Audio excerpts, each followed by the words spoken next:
How do you find the will to fight back against a world that wants to keep you sedated, average, and stuck in place? Join us for the tools and strategies you need to create a life of abundance, discipline, and high achievement.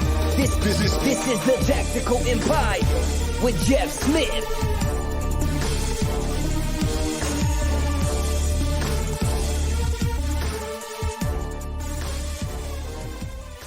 Welcome to another episode of the Tactical Empire. I am joined by Shawn Ryder. How are you, my man? Hey, we had great weather the past couple weeks, but we are back in the 20s here in Virginia, and the wind was howling yesterday. So I think my face was going to freeze off while walking my dogs this morning. But hey, 50-some degrees next week, so it's going to be like a sauna outside.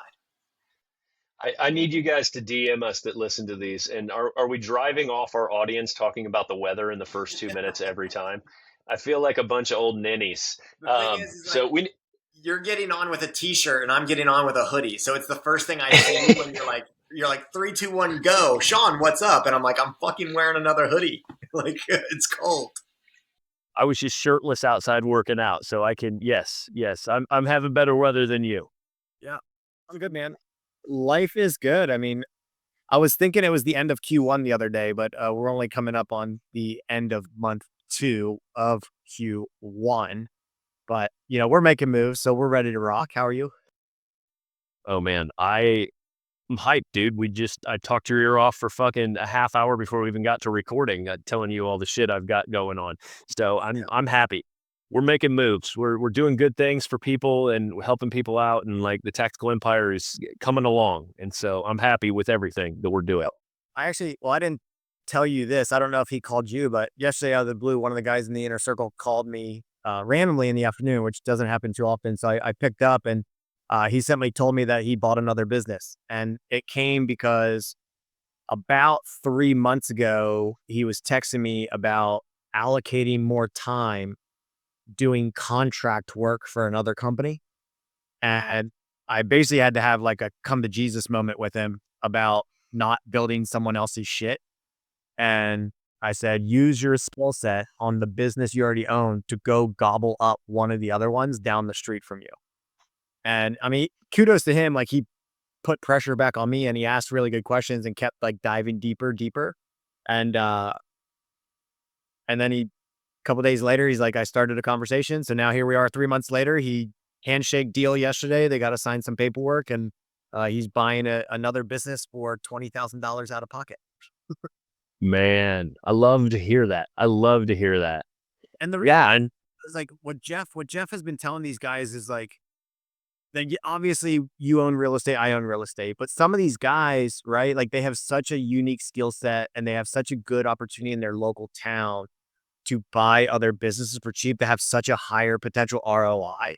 And so they just haven't leveraged their own skill set yet. Of course, we want them to build wealth outside of that from an anti-fragile standpoint and long-term play. But it was really cool to see him go from the thinking he had of just working hours as a contractor for X amount of dollars and then actually like deploying his capital from a life insurance policy to buy a business that he can, 3, 4, 5x in like 6 to 12 months alone, because that guy's, on the way out and isn't really trying to grow it. So I figured I'd let you know that. That was pretty cool. Yeah, man. Yeah. And the cool thing about that story and a lot of the other stories is like, my purpose, I feel like, is just to raise people's awareness so they look at things a little bit differently. Because when you're like looking at an asset or like another business, you don't actually know what those assets are until you dig into it. And it's not ever face value. Like, you don't know what like their lead list could be. Like, we've seen people spend tens of thousands of dollars just to take someone's list of contacts and shut everything else down, because you can absorb that into your existing business and scale that way. So it's not always just like, hey, I'm going to open that McDonald's or buy that McDonald's down the street and take on another entire facility, brick and mortar or whatever it is, right? There's a lot of different levels and angles and strategy that you can pull off of things that are vertically integrated with what you're doing already. And then you can scale your staff too and utilize like economies of scale with what you've already built. I mean, can your manager manage multiple facilities? Can they scale where you can create the life that like somebody else is dreaming of potentially by expanding your little empire? You know what I mean? Well, that's real interesting that you bring that up, that I brought that up, and that's kind of where you went with your response, is like changing the way people are thinking. And at first glance, the topic of today may seem like a rebuttal against it, but I think it's just a part of the conversation.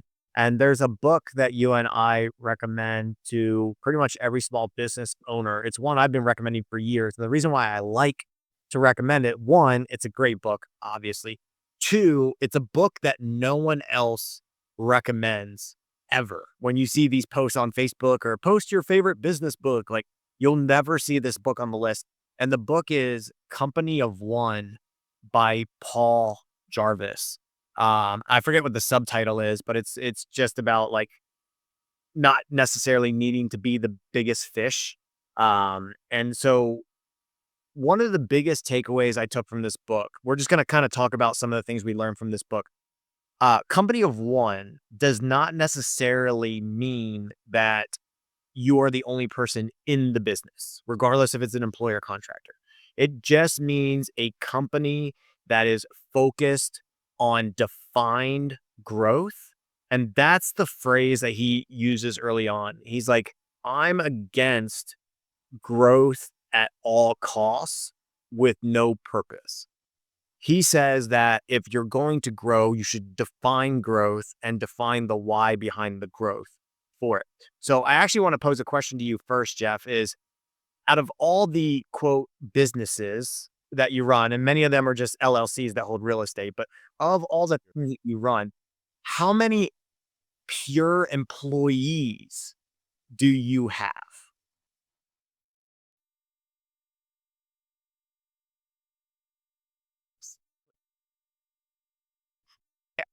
I have technically like 4 or 5 LLCs, and I have 1 employee in one of them. Now we did just hire for the brick and mortar gym. We hired 3 super part-time people as backups.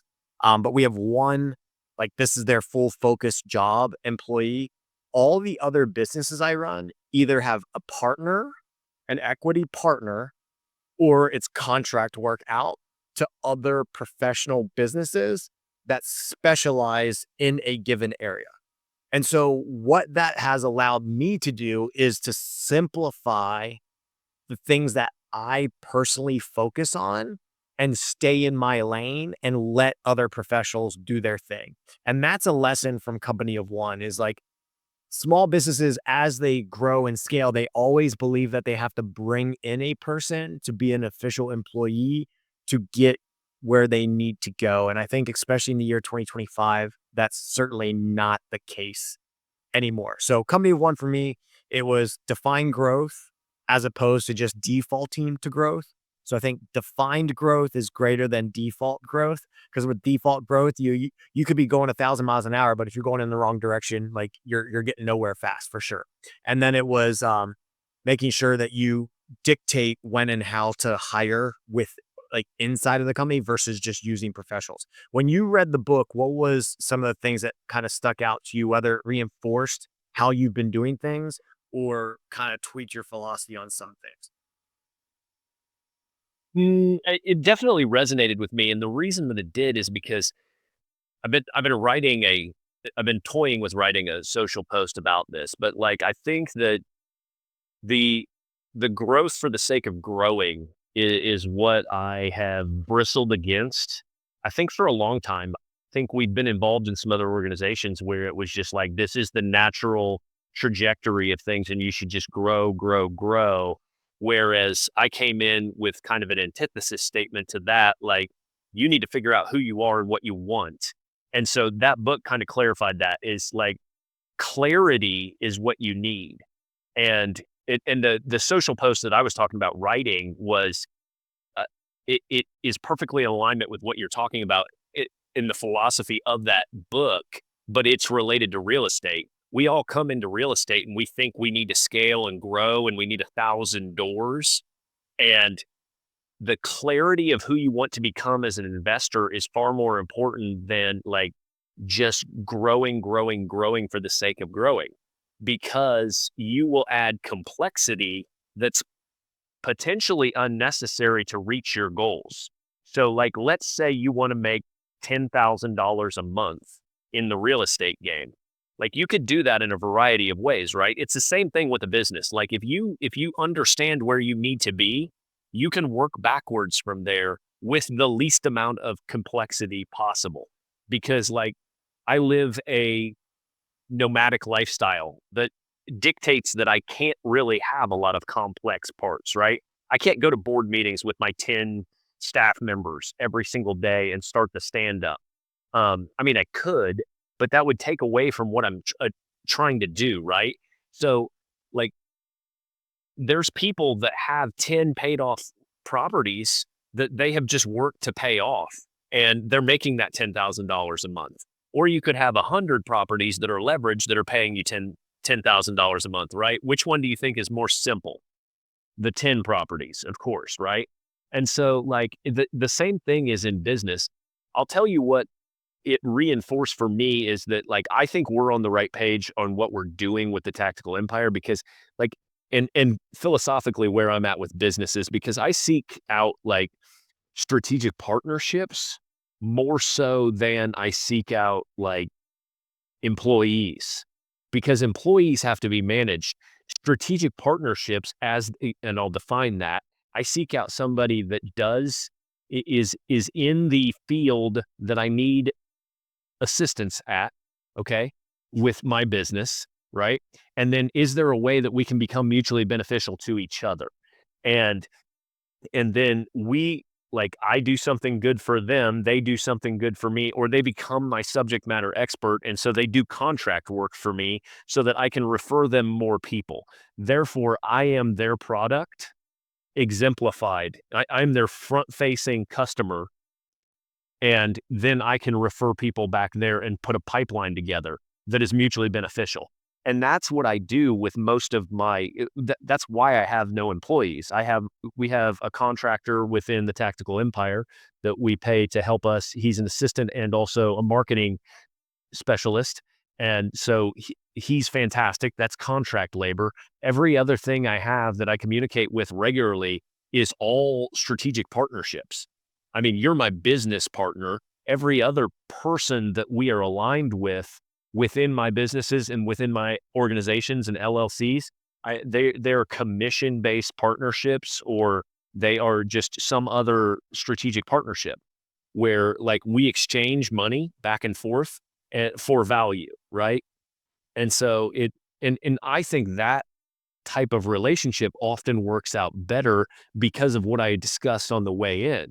Like, do I want to manage all my own properties? Do I want to start a management company? Like, that adds a layer of complexity that I don't want to do right now. So instead, I go out and I create relationship capital, and then I negotiate certain rates and certain services so that we can stay in touch, and certain like points of contact, check-ins, communication that I want, because you can have these relationships be whatever you want them to be. So what that allows me to do is be very simplistic. And so when you talk about being a company of one, I'm really just kind of a company of one myself. But that doesn't mean it in every case, like you said. Like, you can have contractors, you can have other people involved, bringing in partners, business partners, things like that as well. The big thing about contractors specifically, and Paul says this in the book, is like, if your business ebbs and flows with revenue, with contractors, you're just hiring them on a contract basis per project. Whereas if you have an employee, that is some pretty serious responsibility and overhead that you have to basically guarantee, depending on, again, how their contract's written. But when you employ someone, that's a pretty big responsibility. You're taking not necessarily control of that person's financial future for their family, but if business backslides a little bit, that's an added stressor. So that's one big positive to working with contractors or strategic partnerships. So as things potentially pull back, if you're a seasonal business, you can adjust for that for yourself and not have to deal with 5, 10, 15, 20 people. And the thing I really liked about complexity versus simplicity, it goes back to something that he says in the book is that, and now, quote, staying small, small is a relative term, but the quote he says is along the lines of like, staying small or being simple isn't stagnation, right? You have this growth or die mentality. Like, just because a business owner chooses to stay within some guardrails in the terms of like the revenue that they want or the revenue growth that they want, it's not infinite or in perpetuity. It doesn't mean that they're stagnating. What staying small or just staying simple allows you to do is iterate upon the simplicity and just get a lot better at those very few things.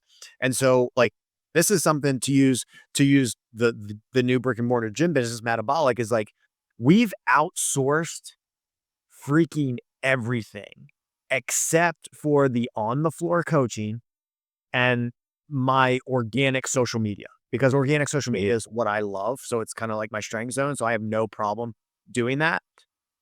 But I know how to do paid ads. We don't do our own paid ads. I obviously can clean a gym. We aren't cleaning the gym.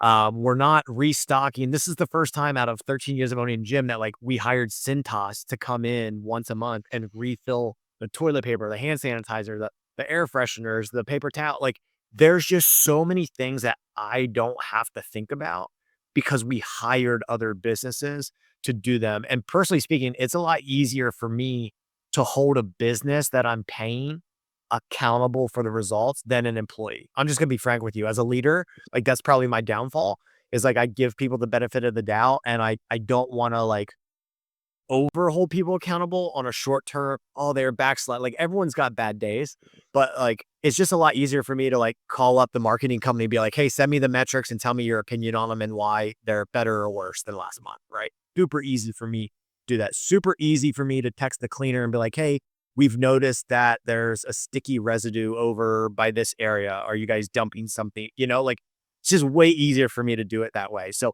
that's something that I want to ingrain in people's minds. And like some of these quotes, they're like, they go against the cliche things. And again, we teach that it doesn't have to be this either or. Like there are seasons where you have to put pedal to the metal and just grow your ass off. But when we look at the long tail effect and the long-term goals of people, especially business owners, we talk about you are the asset, right? Like sometimes you have to understand when you're just adding stress because of the growth mentality that you have, because you've never done growth. And you said this about the other companies that you and I have been associated with. It was like, okay, you want us to bring in all these people and you have this referral incentive program, but to what end? Maybe I was very happy with 15 clients on my list and I don't want to get to 25 or 30. But then I'm not happy when you take 10 away and I'm back at 5, right? Like those things, when they're not clear and I don't understand the why behind them, it's frustrating. So as business owners, get very clear on what you want out of your life and how the business fits into that. You got to get very clear on how those dots connect. And that's something that is interesting, especially now when I get into real estate and I have 2 Airbnbs, I had LTRs. Like the LTR play is right now an increase the number of doors play. And then the Airbnbs, it's like, okay, we had 3, now we have 2. Are we good with just holding the 2? The cash flow is good. So it's an ebb and flow depending on the business that I'm looking at, but we're in growth mode for the brick and mortar gym. So the answer for me in regards to what growth looks like for each business is a little bit different, but the way it plays into my life, and now that my wife left her W-2 job, that's something that now that she made that transition, it blurs the lines a little bit because that's a new area for us. So our goal over the next 90 days is to get clear on what this new normal looks like in the short term, but we still know what our long-term goals are for sure. It just that decision has blurred some things. And so this is you're constantly iterating based on what your businesses and life is throwing at you and the life circumstances. So I kind of went off on a long tangent there. I apologize. Is there anything that comes to mind as I speak on that? Well, I think the biggest thing that the book kind of gives people permission to do is like, and we talk about this a lot, is like, as you're a younger business owner coming up in the life cycle of things, I think you're associated with like your business is tied to your ego and your ego tells you that like you should be building this thing. How many employees do you have? How big's your organization? And you scale because of that most of the time. Or you're affiliated with some of these groups that tell you to like build a cookie cutter business, and it's a business in a box and everyone does it this way. And like this is the way your business should look. And the fact of the matter is that like that's not true. At every phase you should be checking in and saying, am I fulfilled? What do I want to create? Because you offer no unique selling proposition if you're not different than everybody else. I mean, if you're the same brick and mortar gym in your example as everybody else, what's your differentiator? Like there's a lot of people that we know that would be perfectly happy making 10 grand a month and doing whatever they want. And so like the book just really reinforced where I'm at in my life, which is I don't give a fuck, quite frankly, like about the perception of me. Like I want to be able to wake up in the morning, make coffee and go for a walk with my wife, and then control 95% of the hours in my day beyond that. Like that's what I want. And I want to make enough money to give my kids some experiences and have fun. And like I'm into building wealth. Don't get me wrong. I want to make a lot of money. So, but what I'm doing is I'm pulling those levers, and every single time I evaluate that, there's an ROI that's crystal clear. Like, is this worth it for me to give an hour of my time to generate XY income, right? Or like if I buy this property, how long are we going to have like these phone calls and this stress and this, like, is it worth it? And because like if you ask my wife, she would say I'm stressed like at levels that are unnecessary frequently because like I'm uncomfortable not being like moving on to that next thing. But like but I won't grow something now that's not like self-sustaining almost, that won't like at the period when I get that stabilized, then life kind of settles down, but we've still grown and added that asset into the portfolio, right? Like it may have been a tumultuous 4 or 6 weeks, but like the end is in sight when we get it stabilized. Now, sometimes they don't fucking go that way. Like I've got like a multi-million-dollar refinance that I have been literally beat to death with for 2+ years. And that literally was supposed to be 9 months maybe. And so it has lasted. So like things just don't go the way you want them to all the time. But like the thing I would tell people, and this was what the affirmation of the post from Chris in the group in the inner circle recently, when he said he went back to like square one and did the 1,000-day vision and then got clear. And then he walked you through the exact structure of what he's going to do over the next 1,000 days to live into his perfect life. Right. And like, I'm just like, God damn it, guys. That's all it is like, take the time, follow the steps. Like you have to go for a walk in the woods, whatever you need, like what to get that clarity. Otherwise, you're just running the hamster wheel, doing what you've always done because that's what you know. And like to his point, he's like, well, we're a little nervous about the loss of income, and I'm like, duh, like everybody's fucking nervous about that. But like, what's the alternative?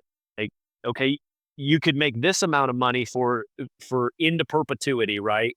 But live with like the misery and the headaches and all the shit you bitch about all the time. Or you could just pull that Band-Aid off smartly. Is like I've said a million times on this episode, I'm not a burn the boats kind of guy. I'm not like go sell your gym for fucking whatever or sell the current business that you're in for pennies on the dollar and just walk away from it, because I'm not into like seeking your fulfillment or your true purpose or whatever. Yes, I am eventually, but maybe it's got to be well thought out. And so that and he did that exercise beautifully and like laid out the framework.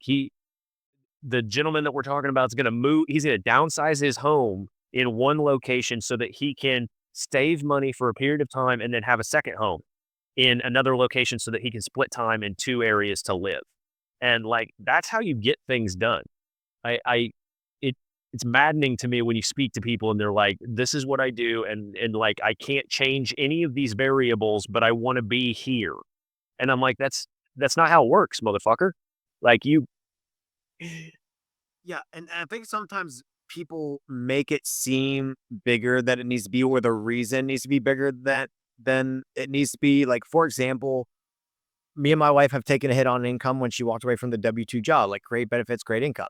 The reason why she left, there's a few reasons, but she was sick and tired of rushing out the door in the morning, telling me and technically our kids that she would be home at 5 o'clock, hitting traffic and not getting home till 5:35. Other people would be like, oh, that's not a big deal. That's 35 minutes. But 35 minutes, 3 days a week for 5 years, that's taxing on people. And so now here we are, we're recording this podcast. It's a Tuesday. I'm wearing a Tactical Empire sweatshirt, black sweatpants. My wife worked out this morning. I can hear her in the other room watching a Netflix documentary. But before we recorded the podcast, she was answering leads. She was sending happy birthday texts. She was setting up a plan to go to other businesses. She did her job in an hour and a half today. And now she gets to recover. And in 2 hours, we're going to go pick up our kids together. Whereas for the past 5 years, it was me picking them up by myself, right? Like the reason doesn't have to be that big. It can be because traffic fucking sucks, Yeah. But it's also something you can never come back from. Like the taste of freedom that she's going to get right now is something that she will never want to change in reverse. I don't believe. And you have to understand that you have permission to think outside of conventional norms. Like conventional norms with a bunch of employees goes back to kind of what we're teaching you. Like that's what people tell you should do because like that's how business was done 30 years ago. Whatever. And there's no real roadmap. You can do whatever you want, be whatever you want. And like, you just have to figure out how to make money and be a nice person and then seek as much fulfillment and freedom as you can get in your life and spend time with people that you want to spend time with. And like, that's the bottom line. I mean, we come out with these perceptions of things. I know some people like think that like you couldn't possibly do in this or couldn't possibly seek to do something yourself because you have no business experience or whatever. And like, I mean, that's why we say we can change everything about your life in 2 to 7 years. Cause like you just have to think differently. I'm going to stop you right there. You made a comment about you oh, you have no business experience. You can't open a business. There is a guy in the Tactical Empire who fucking less than a year ago, him and his wife is in the healthcare industry. Keep it to Tactical Empire. They got clear on that they didn't want to be in the healthcare industry anymore. They opened a franchise with another couple in the healthcare industry. They opened a franchise. Within 6 to 8 months, that business is doing great. But then the guy realized, hey, we might need our own business as well to get where we want to go. So they opened up another franchise, a completely different franchise in a field that they've never gone in before. It's cleaning and restoration, okay? They just opened this past month, okay? She, the wife, left her W-2 healthcare job 2 weeks ago. The conversation about him leaving now has ramped up because his other business is getting off the ground. And literally 10 minutes into this podcast episode, my watch vibrated and my wife added a calendar event for this Friday that they're coming to clean our carpets. So right there, ladies and gentlemen, I tell you that story because that is a very clear real life example on what Jeff's quote meant. You can have no business experience and succeed in business. This couple a year ago owned 0 businesses. Now they own 2 and they're getting business. That is money that's going into something they control. Okay. Like that is what company of one is. Defining what you want. Success to a company of one isn't just pure growth. Success in a company of one is autonomy and control of your daily schedule in the way that it fits into the grand scheme of your life. And that's why Jeff reiterates that him and his wife are going across the country. That's why I reiterate that I like my house, staying at my house, but I like taking trips to Disney if we want to go twice a year.